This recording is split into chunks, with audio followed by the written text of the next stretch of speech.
All right. Welcome, everybody. Welcome to Wake Up Happy Sis. I'm your host, self-care strategist, Leanne Dulce. I've got my wonderful guests here today, Shauna, Janine, and Adrian, and we're going to be talking about self-esteem and setting healthy boundaries. That is going to look, when I tell y'all I'm so ready for this topic, this is one of my favorite topics.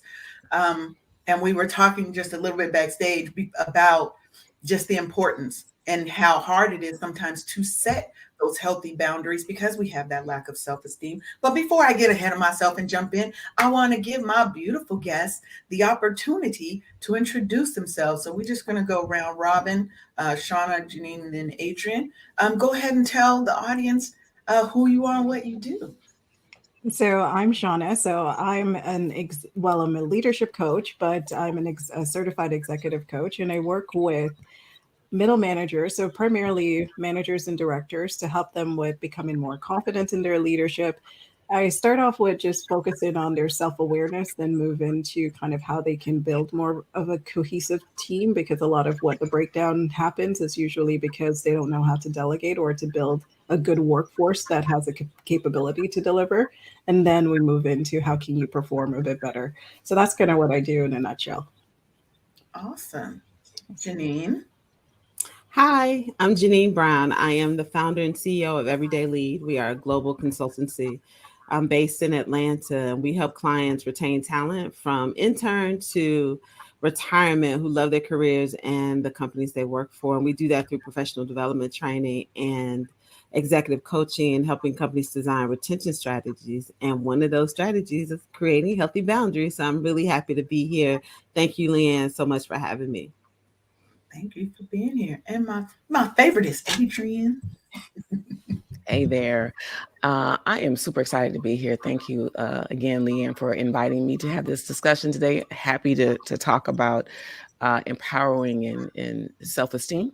I'm Adrienne Simpson, CEO and founder of the LinkedIn Pros, and I'm a LinkedIn strategist and transition coach for entrepreneurs and professionals who want to transition to more revenue and more income. I also partner with corporations to help them deal with employee engagement and retention by providing training for their employees. So happy to be here. Yeah.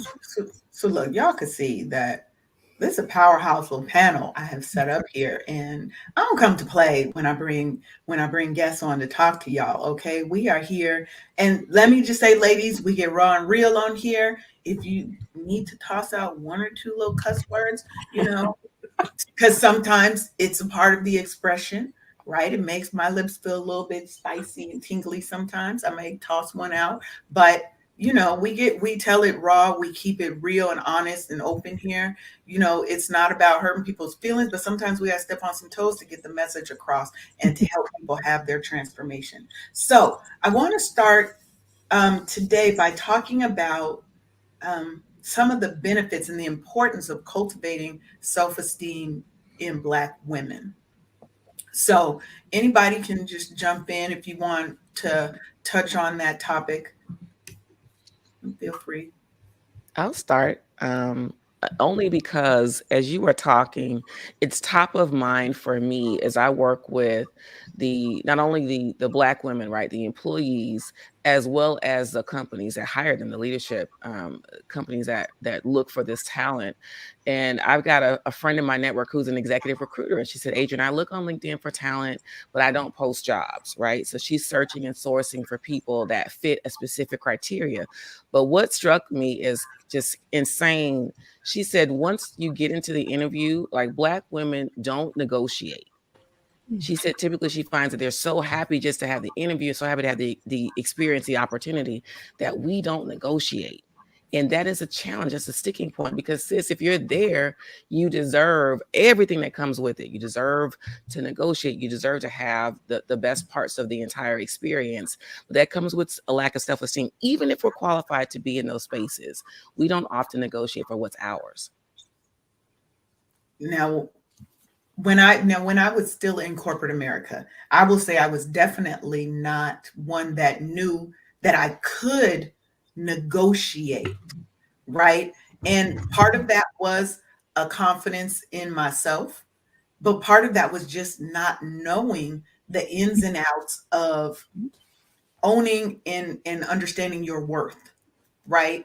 And what you actually bring to that company. Most times when we're interviewing, all they're telling us is, make sure you have a couple of questions to ask the company because that seems like you're engaged, blah, blah, blah, right? So coming into the workforce, I didn't know that I should be paid or compensated at a certain level for my knowledge and my understanding. We do come in, and I totally feel that is we do come in and feel like, I'm just going to take whatever they offer me because it's better than the nothing that I have.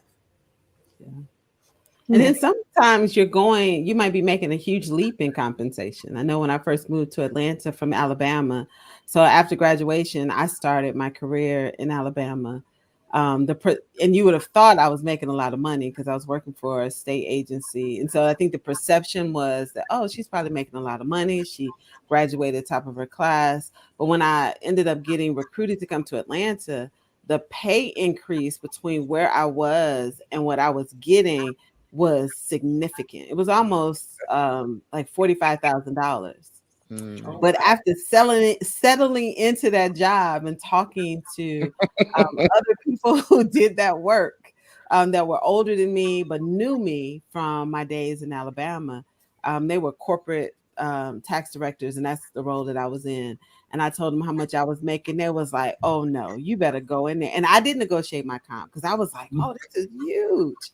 And it was still good for the cost of living in Atlanta, but not for the brevity of work that I was the gravity, of work that I was responsible for. So sometimes you don't know your own worth and your own value. So I teach something called value-based interviewing to my clients, because not only do you have to know your value and worth, you should also know the value of the industry, of the job that you're applying to. You should do that research, right?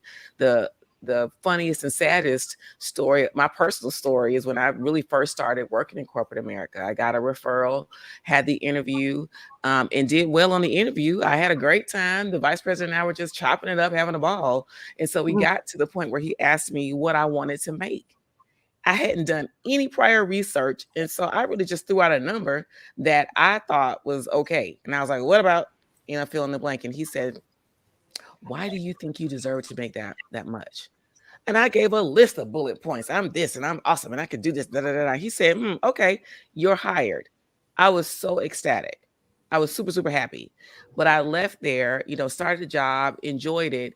And then one day, about 6 months later, I was speaking to some coworkers who did the same role that I did, sat on the same row as me. And we were talking, they were griping and they were upset about their salary because they felt like they needed to make more. And y'all, they were making $15,000 more than I was. Oh, wow. Same job, same role, all these things. But I couldn't be, and I was upset, but I could only be upset at myself though. Yeah. Because it was my fault and my responsibility. And so we have to take that. But I was confident, but didn't know my worth. So those things have to go hand in hand as well. Yeah, and I think to add to that, my experience with it, and I'll share my experience working with others, but also my personal sorry. And when it came down to just the self-esteem portion, it's the relationship with money. Because I find people are always stuck in that space of, am I able to make this money? Or what my mom said or my parents said, you should be humble or you shouldn't ask for this, or growing up we didn't have this, so I appreciate this. And I always find that it starts there. And I remember one particular client, she broke down in tears because she said, I can't ask for that. And I said, what do you mean you can't ask for that? And she's like, I can't ask for that. I don't care what's on the paper. I can't ask for that. And she refused to go into the room to ask for that. And I said, okay, so what is it costing you for not asking for that amount right now? And she's like, well, I can't ask for that. So I said, okay, so why don't you not ask for it and ask the question, how much are they willing to pay you?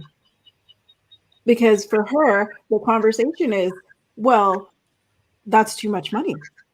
They're never going to pay me that kind of money. There's too much money. She broke down in tears, said she refused to ask for that because that's too much money. It turns out that was HR's budget.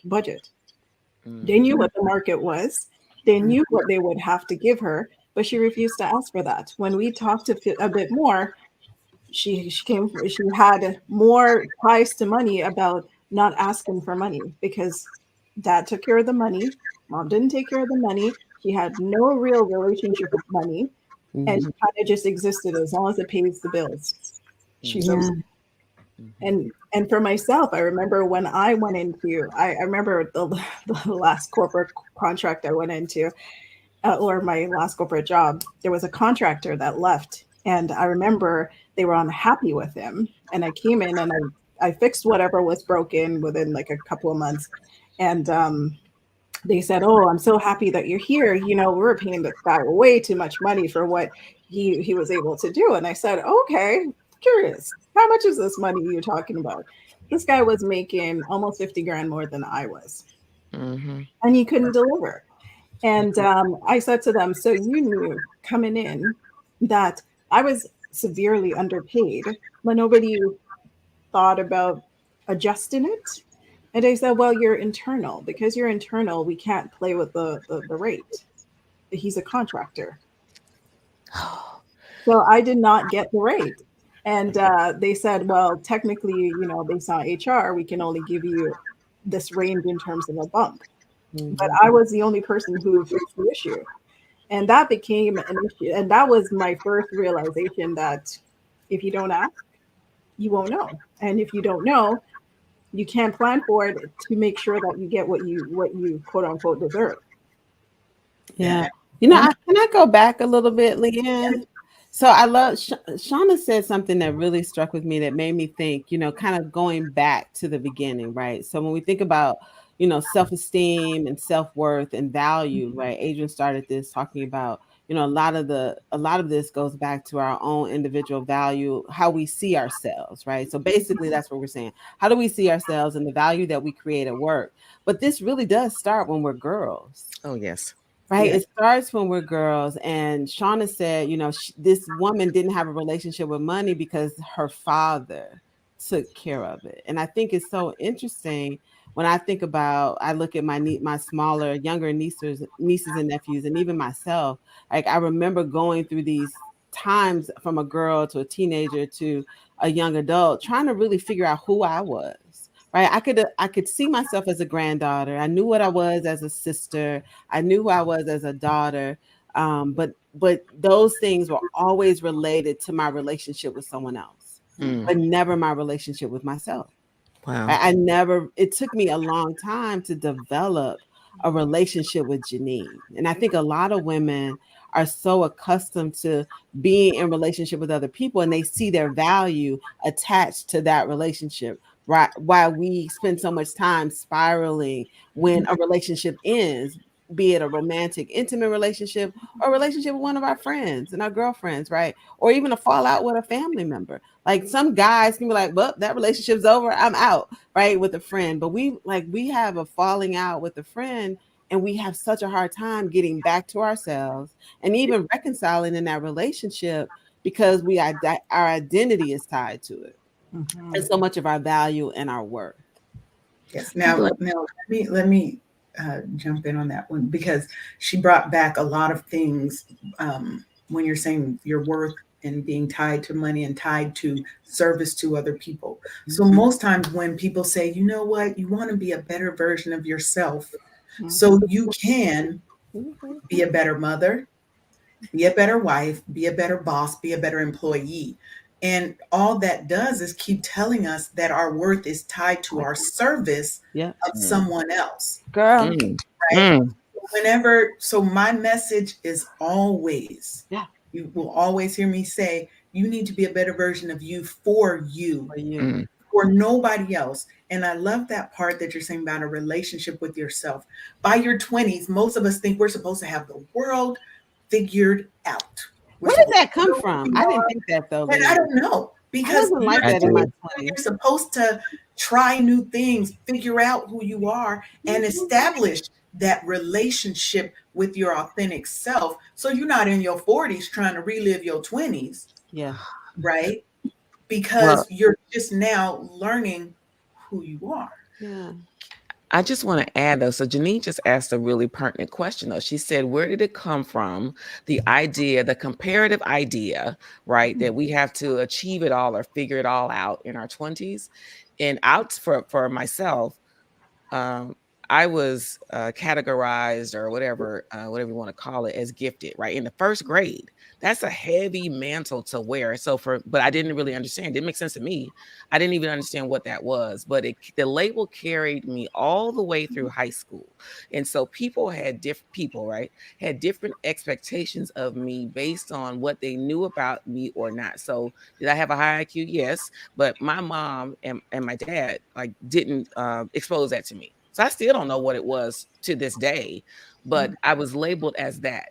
But because of that, I was given different privileges and opportunities, which then carried me to different spaces and rooms. But I was also the only Black person typically in those spaces and rooms. I mean, for like almost my entire, undergraduate, elementary, middle, and high school career, it was me. But of course, I didn't live like that. I lived in a very non-diverse neighborhood, right? Where you were one of many. And so, but my mom was an educator. She was very learned and all these things. My dad worked in construction. So I had a really good balance in the house, but I've always had a competitive edge. And as I got older, though, I, steered it away. So I would compare myself to my peers in terms of where I am now or how I'm trying to achieve. And then attending school at an HBCU, Florida A&M Rattlers, go ahead, go shout out Rattlers. I had a very competitive class. And so I'm in the business school, everybody's competing for this thing and a finite number of roles and jobs and internships. So it's fostered there, right? We're told to go to school, do well, get a good job, move forward, and compete against now other people. So we live in America, especially in a cycle of constant competition. And so if you're not moving forward and propelling yourself forward, then I felt you're falling behind. It was only until I started to carve out my own niche and determine what's going to make me happy, how I wanted to serve myself first. Shout out to Leanne, right? And then other people. Because I always feel like I'm a pretty damn good version of myself now. I can always be better. Absolutely not perfect. But I feel like I always do the best that I can in the space where I am. Now, let me ask you this, Adrian. Growing up and being labeled as gifted, having that pressure on you, what did that do for your self-esteem? Because it can sometimes go either way. Either it's going to boost your self-esteem or you've got so much pressure that you start second guessing and doubting and having self-esteem issues. Baby, you know me. Listen, I've had this same self-esteem since I was 2, and I'm not kidding. I introduced myself and never had a problem with that. And it was fostered. I wasn't arrogant, or because black girls aren't allowed to be arrogant, right? They're not allowed to be forward. But I have been called in later years aggressive, pushy, sometimes a B word, right? And even in corporate spaces, that became a problem for a white woman that I worked for. She told me, she said, you can come across as the smartest person in the room. And I said, wow, that certainly isn't how I carry myself, because I'm a servant leader. I help to support and lift everyone. So the fact that she said that I knew was her challenge and not mine. So in answer to your question, it helped me to elevate my confidence level, but it was supported by my parents. It was supported by the environments that I was in. Like I had a really healthy childhood. I was pushed and expected to do well, but I was also given those tools, right? So to me, it was a natural progression. It wasn't until I got older that people started to try to knock that down. Chip it away. Now let's shift a little bit because I want to definitely make sure that we're talking about boundaries, because that's my jam. That's where I really want and feel like a lot of us need a lot of work. But before that, let me do my station identification. You are listening to Wake Up Happy Sis on KCCR The Brownstone, where we are changing the narrative for Black and Brown people by telling our stories our way. So just had to get that in real quick. Love that. But that's so as we're thinking about setting boundaries, right? Setting that your own sense of identity and purpose. What would you say, and we're going to start with you, Shauna, what would you say maybe was your kind of defining moment in recognizing who you are and getting that identity and being able to set healthy boundaries and stand in those boundaries. So I think I mentioned it backstage, but I think when I had my son was the first moment I had those the need to make sure that boundaries were in place. There just wasn't enough of me to go around. And what I found from it, especially I had my son uh, around 19, so I was still trying to figure myself out. So when I had him, I had to sit down and actually think, okay, well, who am I?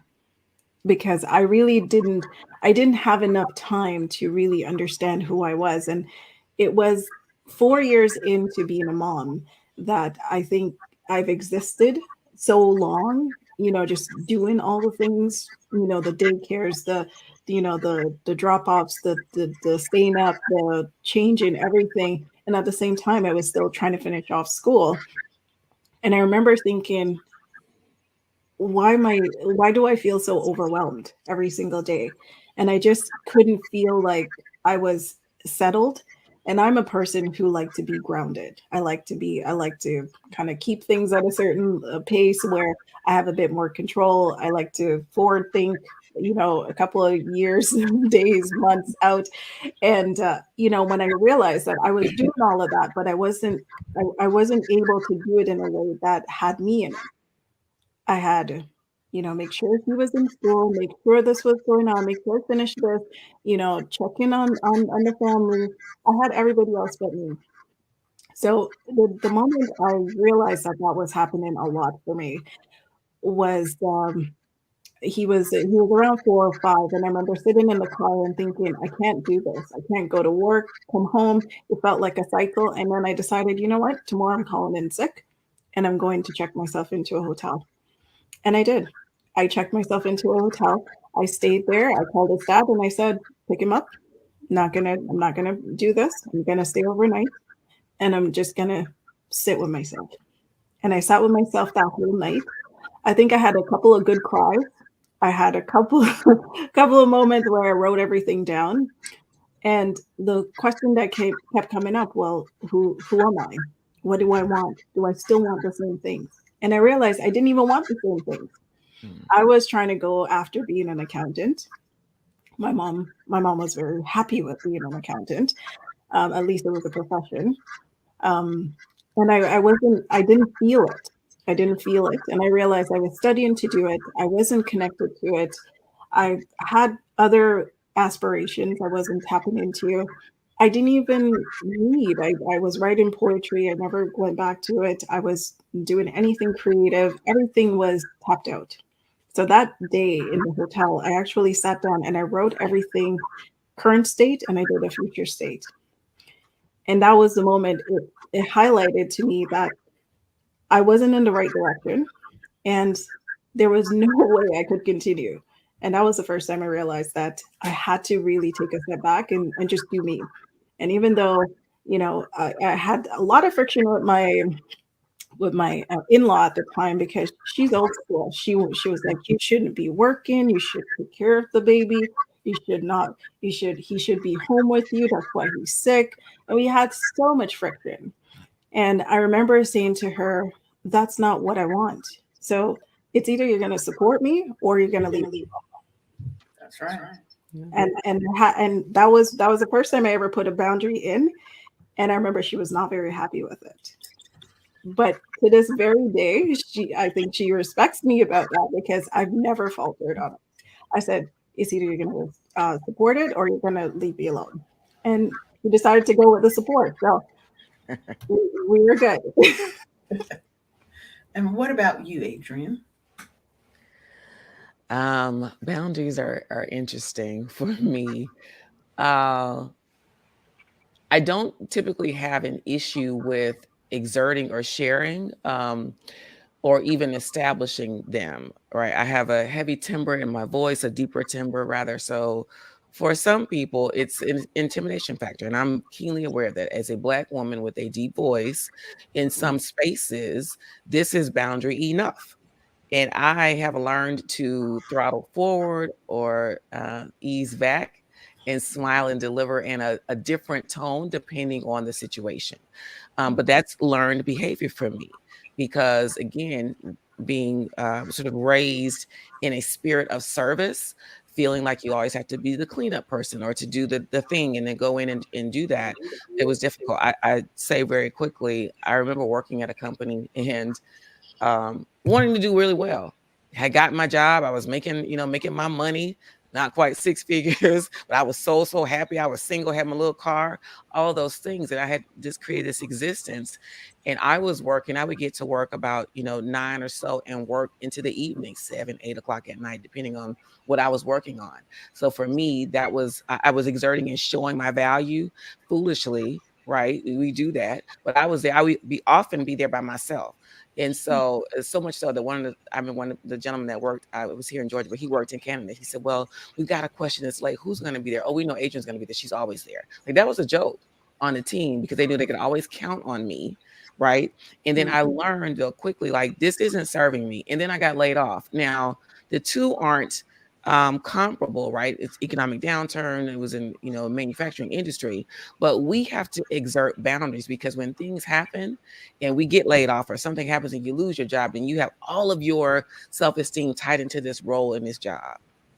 When they aren't combined, they aren't conjoined. You're supposed to do good work because you want to. I needed to exert boundaries and I didn't. I've learned that though. Here's when I work. I give you my all when I'm doing it. Full-time contract, whatever the case may be. And I have learned also, and Shauna mentioned when she had her son, I learned a little bit before that because I was having the challenges that I shared, at my former corporate role, and my husband wrote on this whiteboard that's on my refrigerator right now. It's just a job. You can get another one. And so from that point on, I really started to plant my flag in the ground and continue to exert those boundaries for my peace of mind. Yeah. Y'all, that was so good. So am I next, Leanne? You are. You I'm just are. gonna jump on in. What happened with me is I think I had to get in touch with like all the different personas that I was trying to operate in and other women operate in, right? So we have songs about us being a superwoman and an independent woman, and some of us are perfectionists and all of these things. And what I recognized for me was I took on the persona of the savior. Now, before I identified it and it was brought to my attention, I would have denied it. Like, only one savior, that's Jesus Christ. Right? I would have pretended that was not me.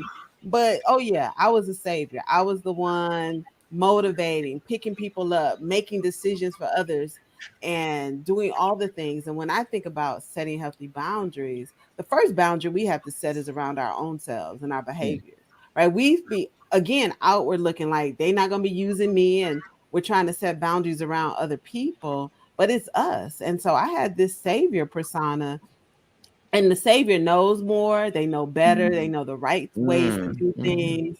They know the best way to do decisions. They know all the stuff for everybody else's life. And so once I recognized that, and it was a man, I was taking this class, and we were moving my mom, and I was just so frustrated with her because I had ordered the truck. I had made all the plans, had the schedule together, what time we were moving. I had coordinated for my brother, my niece, all the things, right? I had a perfect day planned and nothing was working. I get in town, my mother ain't packed nothing. She said she'd been packing. She ain't really packed nothing. The garage is full of stuff, the basement, just stuff everywhere, all over the place. And I'm on the phone venting. And the guy said to me, he said, and he was so compassionate with me. He said, well, did anybody ask you to do that? Mm. And I said, but she's moving and we only got like 3.5 days and we're going to be in town. And he was like, no, Janine. Did anybody ask you? Did your mom ask you to do any of those things? And he was so right. She did. I had expectations of her and everybody else because I jumped in to save the day. Yeah. And so I think for me, that's my biggest realization. And I have to remind myself of that often. God did not put me here to solve everybody else's problems. He did Amen. not put me here to pretend or be the person to fix everybody else's things. And what I found out, the person that was most frustrated was me, right? I was frustrated because they didn't appreciate it. I was frustrated because I felt, like they were wasting my time. I was the one upset. Ooh, you And I was preaching, sis. right. And I was actually upsetting other people, right? Because I was being disruptive and acting like I knew what was best. And I really didn't. So for me, Leanne, that's my thing. I had to recognize the personas that I was walking in. And did nobody crown me the savior? um, but me. And I was the only person that was really the most unhappy in that role. I Yes. feel a little bit of attacked, but I'm gonna put my head down. Right. No, she totally got me triggered over here because you were the savior. I is, am I was like, was? the cleanup Current state. woman. Okay. Oh, so you the janitor. I've You the always been the janitor. cleanup woman, right? Um, come in and save the day. Come in and fix what everybody else done Indeed. messed up. Leanne will be available. She don't sleep. She Oof. don't sleep. I had a client last night message me, and so I'm in the IT space. That has been my major world for most of my life, right? Which is definitely not a black female space, Uh-uh. right? So I've always been the cleanup person. Client called me last night. I think my site's under attack. Fix it. It's 9:30 at Mm. night. Are you on call? I, I it took me 20 minutes to message him back, but I messaged him back. It's 9:30. I'm in bed, and I will address it tomorrow. Mhm. Mm. But before I would have never done that, right? I would have been like, oh, let me get up, stop everything that I'm doing because I'm used to being the cleanup person, which goes Mhm. to my self esteem, which goes to my identity, which goes to my confidence, right? Because I've Mhm. always felt like I had to be better than anybody else in the room to prove Mhm. my worth. I mean, when I worked in corporate America, I worked at AT&T and I had locks down to my butt. Okay. So I'm this earthy black girl, and they had started a new team. So I've written all the documentation for this team. I wrote the training plans. I trained all the people. And my manager gave me a performance review that was 3 months late, by the way. We ain't even talk about that. Mm. But he rated me a 2 out of 5. A 2 out of 5. And the first thing I did was go into that little space of I must not be good enough. And I did miss a thing or two here or there, but I had to ask somebody else that I had just trained to be a manager. I ain't even a manager. I'm training the people who are coming in to manage. Is this me? I need you to read this and tell me independently. She was like, this is not you. They're trying to get rid of you. Mm-hmm. Right? She said, because they had this, we're getting rid of low performers. Mm-hmm. It's an excuse. It's Yeah. an excuse. But I had to muster up my own confidence and look them in the face, look my manager in the face, and let him know it wasn't going to happen like that. You know, in the end, I ended up going to get a job that was paying me 15,000 more, and they was left to clean up the mess because who wasn't there anymore? The cleanup crew. But so often we're in that space that you just described, because I've been there too. And you think you're the only person that it's happening to because we don't talk, we won't tell anybody else. So we're in that space, we feel attacked, we're under attack every day, self-esteem being hit. And you went immediately to a space of you're not good enough when in fact you were overperforming. And I Yeah. had done the same thing. And I remember talking to the gentleman who was the head of diversity, equity, and inclusion at the company where I was. And he told me in confidence, Adrian, there is an undercurrent, a systemic campaign to get rid of Black women on PIPs, on performance improvement programs. He said that's how they're doing it. Like it is a campaign, unspoken, but it's happening because more than me as a person, as an employee, was coming to his office and explaining what was happening, and he was sitting there outdone. He wound up leaving that role, but to know that this is yet another way that we are targeted to be removed from companies, right? So in opposition to that, I say we have to own our careers, we have to own our self-esteem, and we have to know that you got this job, sis, you can get another one. Yeah. We can get enough, Yeah. and there are more. And Yeah. I agree with that. My experience has always been the cleanup person. So I could go in and I can see what's broken that they claim is so complex, and then I'll go in and say, okay, well, this is a problem. So let's go to here, do this, and I'll structure it out. And then at the end, what would happen is they'll plug their own people in.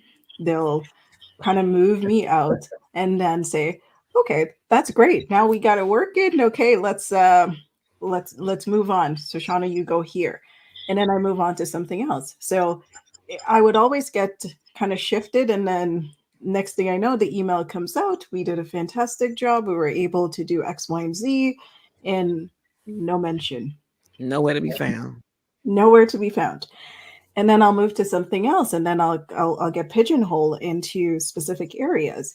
And I remember sitting back once, and I went into my director's office and I said, this is bullshit, right?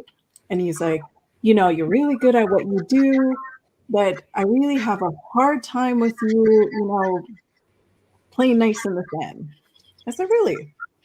And he's like, yes, I really have a hard time with that. And I said, okay, what about that? And he's like, you're too honest. What?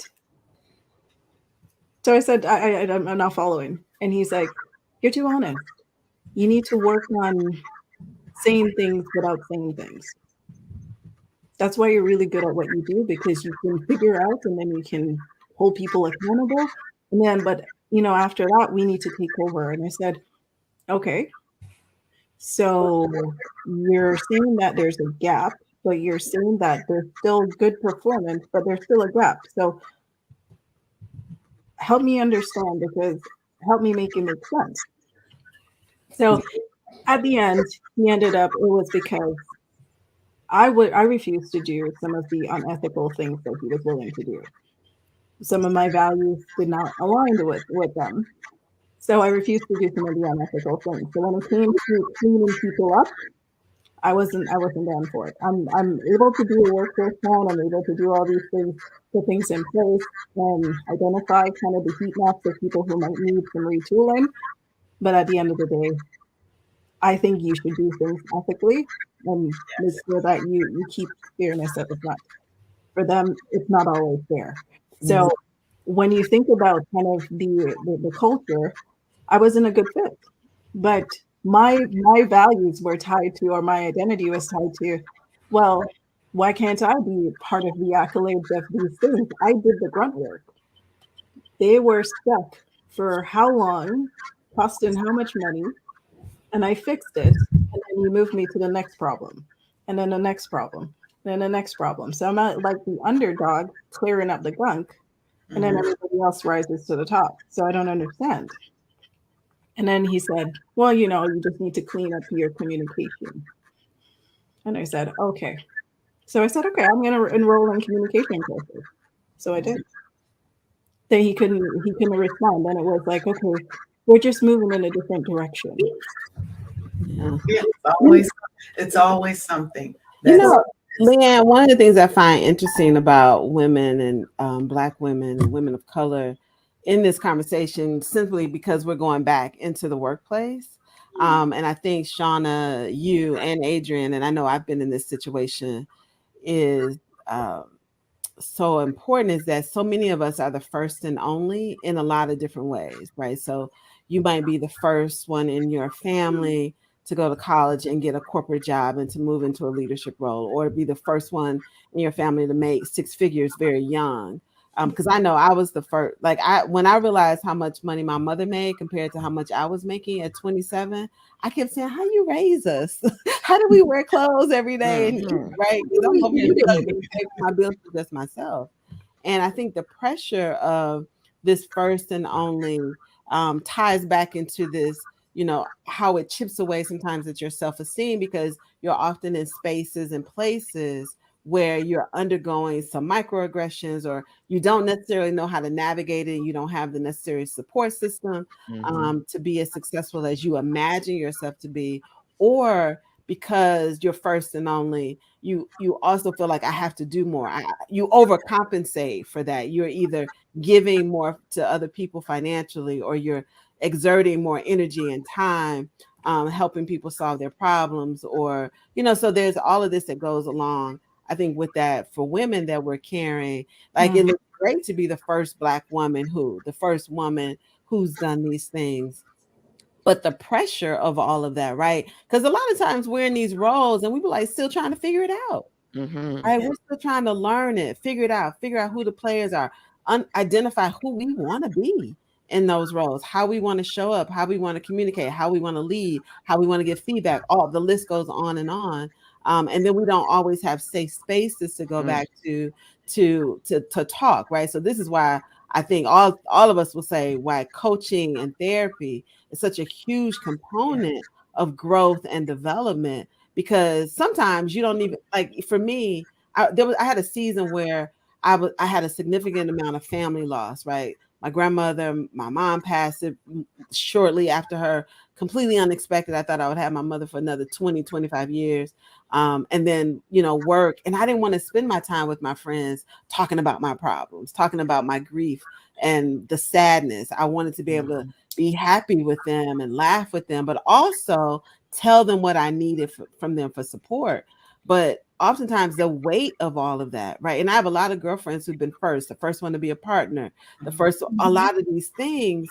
And sometimes we just want to have fun together, but we don't have a safe space. And so, that's why I think the resources needed to continue to ensure your self-esteem is strong, and that you're creating healthy boundaries first for yourself so that you can communicate what you need to other people. Because that's where the boundaries with others start, is like communicating, telling people what you need from them, telling people what you need them to stop doing and to start doing, right? It's like that whole model, that stop, start, continue. Keep doing this, stop doing that, and let's start doing these things. And I think if we can get those sort of model that for ourselves, that some of that pressure that we feel to take on these personas, we can let some of that go. And I'm gonna say this one last thing. I'm glad I grew up and became of age in the 20th century and not the 21st century, because I see with the young women in my life, the 20-some-year-olds, early 30s, that they have all this comparison, because they're not just comparing themselves to the people they went to college with and their friends and what that path was. Like I said, when Adrian was talking, like, I didn't feel this pressure to be all of these things in my 20s. I was very clear that I was still learning. My family was supportive around that. Like, go out there, explore the world, right? You can do this differently. Now they got this thing right here telling them that they should own a home. They should have a by Tesla. 15. Yeah, they should be investing in property. I had one young lady, she had just started a new job, and she was texting me like, Auntie Janine, I got to figure out my multiple streams of income. I said, girl, you need to learn the job you in. Right. You need to learn this job. Master a few things on this job. Get your promotion, get your bonuses, and then let's talk about it. I said, get some passive income. Start investing in the stock market. Get you a wealth manager or something. I said, but you don't need to be selling, making, baking, nothing while you're learning this thing. And so I think we have too much pressure on, and then it's the people who are giving us the pressure ain't even doing all the things. No, they're not doing it. No, So, let me address that real quick. I just want to say one thing, because I knew you've been itching to get in, Adrian. I saw you over there. But I think especially now for young women, when you look at, we've got the Instagram influencers, all these 18, 19-year-old millionaires, okay, right? It puts so much pressure on them to be everything at such an early age. And you haven't even figured out who you are yet, right? They don't even have the luxury of making a mistake, because now all your mistakes are on the internet, right? So I agree with you, Janine. I'm so happy that I grew up, when I grew up, before we had all of our business on the internet every day, all day on Front Street. And we now have to not just compare ourselves to our friends, but to all the other people who are seemingly doing way better than us at this time in our life. So go ahead. My gosh. Can I just say one thing? You talk about just social media, which is insane and just hyper, oh, we're hyper aware of everything and everybody from here to the Ukraine to Indonesia to all over the world. So not only are you comparing yourself to your friends, to everybody in your, phone, Instagram, influencers, and somebody in a hut in Kazakhstan. I mean, it's ridiculous. And so we have all of these influences, but I'm just gonna say this without dating myself. Friend, I came to Atlanta for Freaknik. That's all I'm gonna say. And some of the judges and politicians, and I'm being very literal, attorneys, very well respected attorneys that I know would not have these roles if social media were around back in the day. That's all I'm Right. gonna say. You better tell it. Sitting, and I'll just tell them, me either. Companies will not be trusting me if they saw me sitting on top of that car. Listen, and I went to school in Florida, so not only was there Freaknik, there was Daytona Black Beach Weekend, all the things. I All was a the good girl. things, right? I was a So good I girl. love the I'm just fact that saying. we were free to be youthful, but you're right. I see all these things now, but I also at the same time, I'll tell you this. I do, and Shauna, you might see this with the work that you do with your corporate clients and your clients. I do appreciate young people for being aware that their mental health is important, right? Yeah. So we think about setting healthy boundaries and self-esteem, and not to derail this conversation, but I see them setting a lot more boundaries, right? Some of them I think are ridiculous, like don't call me without texting me, but that's your work phone. So, but anyway, I digress. But I do like that, right? I do like the fact that some of them will say, you know what, I'm going to communicate to my leaders that I'm done on Friday at 5 o'clock, and I'll see you on Monday. That's right. That And I saying it. do. I appreciate that quite a bit. That they're willing to say, I come first, to the point of like, I love my job, I like what I'm doing, but I'm not living to work. I'm working to live. And I think that is a huge shift in the culture that I applaud every day. Well, they're not afraid. They're not afraid to move forward. I just want to add one thing, and then I'll stop talking. But Janine mentioned therapy and coaching, right? And so we all on this call are coaches in some way, in some right, with our audiences, with people that we interact with. But I would just like to add, for those folks who are either challenged with establishing boundaries, period, let alone healthy or not. But if you're challenged with establishing boundaries, then it is absolutely okay to enlist the support and help of a therapist, right? And with a coach, an executive coach or leadership coach, like part of the role is to help you to craft and create what those boundaries should be, and then train you how to walk into that. Right. So for my clients, we talk about the challenges that they've had prior and where they want to go. So there's a gap there, right? There's a gap where they currently are typically and where they'd like to go. And typically that's around some work that we have to do or some steps or some training that we have to employ.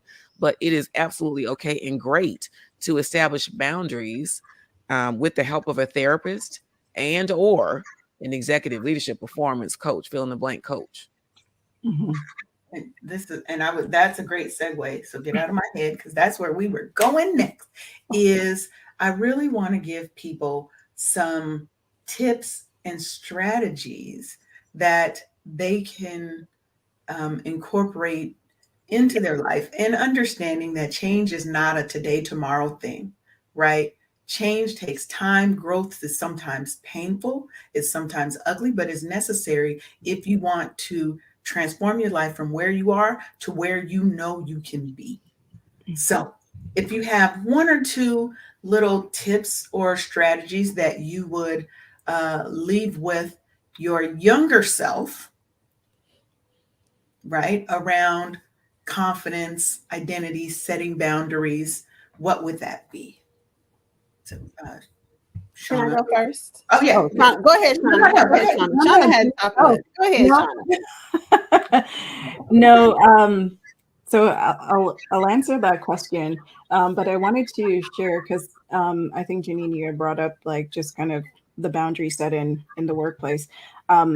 What I've noticed is the DEI piece where there's now that injection of DEI promotion, and then because of that, I get a lot of people who feel lost in the role because they don't have those supports. And because of that, they're set up for success because the measure of success is not attainable because they don't have the support. So that was the piece that I wanted to share. And in terms of the boundaries around that, so one of the challenges that I see when I'm working with a lot of people is the fear that comes up with setting boundaries.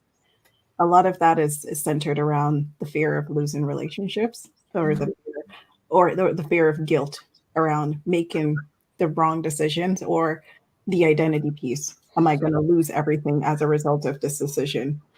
And one of the things that I always go back and center around is the boundary is never about the other person. It's Yeah. always about you. It's like creating a fence around you to say, this is what makes me whole. And I want you to understand what makes me whole so I can be the best performer in the role so that we can work around that. And I think when we're getting into leadership, a lot of, even though the Gen Z might say, "Oh, don't call me before you text me," what I always say, my rebuttal to that is push back if you're in the leadership role and say, "Understood. Let's set some expectation as a team as to how we communicate." Because the boundary as a team needs to be in place, and the boundary as a leader and as an individual has to be in place as well. So let's make sure it's all aligned. Because if I need you because there's an SOS, I'm not going to text you. That's just part of the policy. We're not gonna test you. We're not gonna text you as a result of that. However, I will respect your boundaries for everything else. So let's have that communication. So um, the tip I would leave is, in order to understand, in order to set good boundaries, you do have to empathize enough to really understand kind of what the fear is around those boundaries for people, and then be clear on kind of how to communicate that so you can deliver those boundary expectations, and then you can enforce it if you need to. I love that. Janine.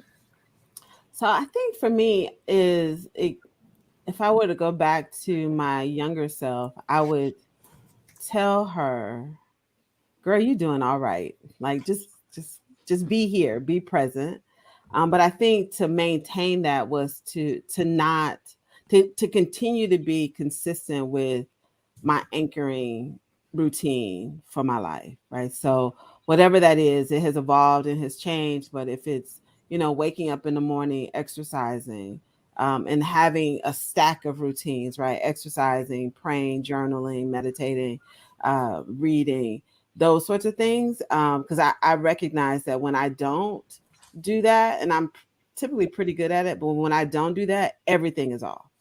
And then as I've aged, what I've realized that when I don't root myself in my anchoring exercises, I don't have boundaries. I do feel horrible about myself, right? I look in the mirror and I'm constantly complaining about, my face is breaking out or my belly is sticking out, those things. And I find that when I'm anchored and rooted in things that make me feel powerful and strong emotionally, spiritually, right? Not just physically, but when I have those stacked activities, especially if I can start them at the top of my day when I wake up, I feel better.